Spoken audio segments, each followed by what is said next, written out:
for joining us here with the Orthodox Union. Thank you for having me, Howie.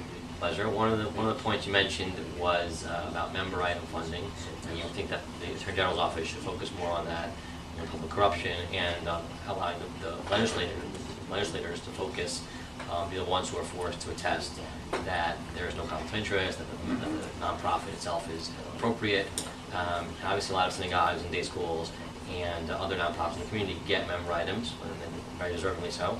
And I just want to make sure that you claim that that's not going to be an issue for the nonprofits, it'll be an issue for the member. Yeah, Howie, absolutely right the way you described it. Not-for-profits are so valuable in our community.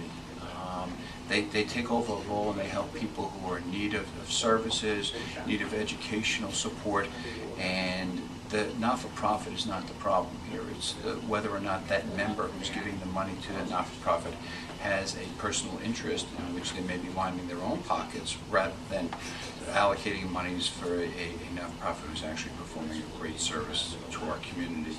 And that's my only thing. The not-for-profits certainly, this Attorney General recognized their importance and the value that they have in our communities and the service that they provide for either people who are in need, children who are being educated by not-for-profits is so important to our communities. We have to make sure that we continue to support them in their work that they're doing. We just have to make sure that a member who's allocating that money has no personal interest in that, and that they're giving monies to only not-for-profits that they have an interest in, and not-for-profits that are still performing good services, but that they're not going to get any financial gain from.